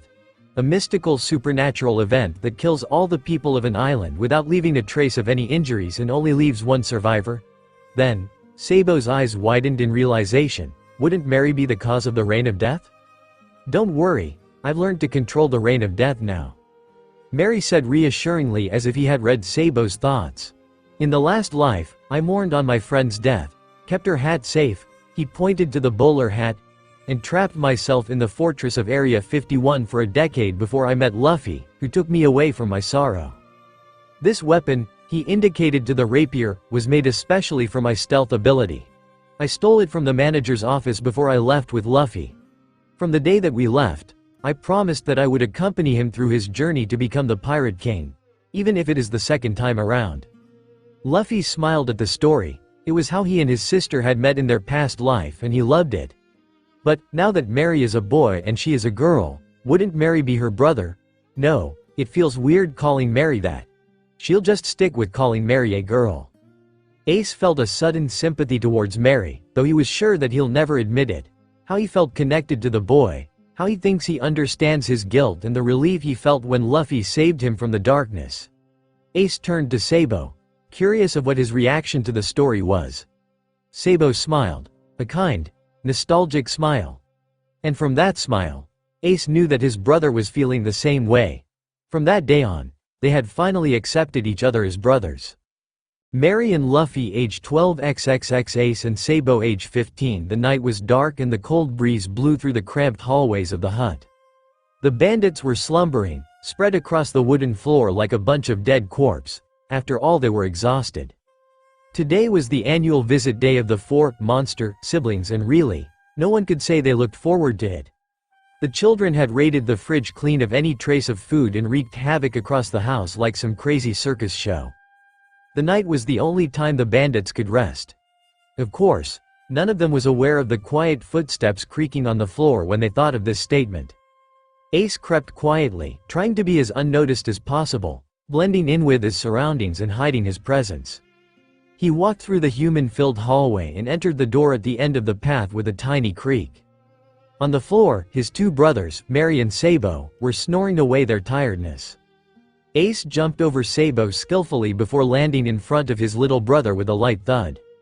Hoping that the boy hadn't realized he was there, Ace raised the glimmering dagger in the air and began its descent onto Mary. A screech exploded from the room opposite to theirs, making Ace startle and change the trajectory of the descending knife. The blade slammed against the ground while the body of the silver-haired boy twisted to a side, dodging it in a split second. Mary had grabbed onto his hat and ran to the other room where the scream came from and where Luffy was sleeping in. Sabo sat up from his sleep and rubbed his eyes. He looked at Ace, then the knife dug into the ground where Mary should have been. Peeved, 739 attempts to assassinate Mary, 739 fails. Sabo said aloud while chuckling. Ace had been attempting to land a hit on Mary since Sabo said he couldn't possibly do it a year ago. It was true, Ace, no matter how he tried it, was never able to hit Mary. Sabo laughed at the thought of how his little words could affect Ace. His hand reached for the top hat and he slammed it onto his head. He turned to the source of the scream, ignoring Ace's fuming curses. Wasn't that Luffy's scream? Ace snapped out from his anger. That wasn't it? What now? Sabo and Ace stared at each other, like reading each other's minds. They already knew what they were talking about. What trouble has their precious, dopey little sister gotten into again? Sabo kicked off his blanket and tumbled to the other room, Ace trotting behind. They entered the room to see Luffy sitting on her futon, an indescribable expression on her face. Mary sat next to her, comforting her lightly and asking her what happened all the while.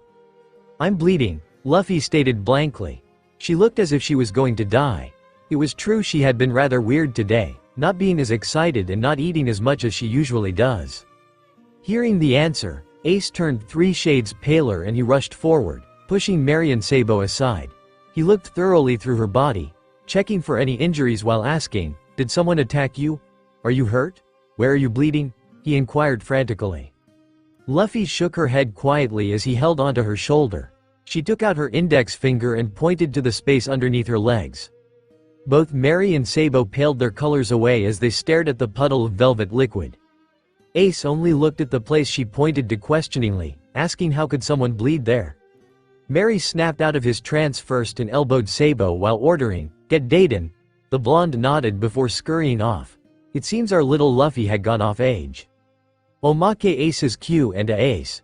You're saying, Luffy's a girl? Sabo nodded. Ace. And you found out because you saw her in. Ace. Are you sure you weren't blinded by the fog or something and mistook him as a girl? Leans in closer towards Sabo. Sabo breathes in deeply with annoyance. Yes, I'm sure I didn't mistook it. Ace. And you didn't tell me? Sabo. You Sarah bound to know anyways. Shrugged Ace. And you say I like Luffy? Sabo. Yes, I'm positive. Ace. Rubs his temples. Asterisk. Are you absolutely sure she's a girl? Sabo. Of course. Ace. Sabo. Ace. Sabo. Ace. Are you sure? Shouted suddenly Sabo. Yes. Rolled his eyes Ace. Sabo. Ace. You bastard. You saw her naked in the bath. Sabo. Sighs. And I said this how long ago? Face palms.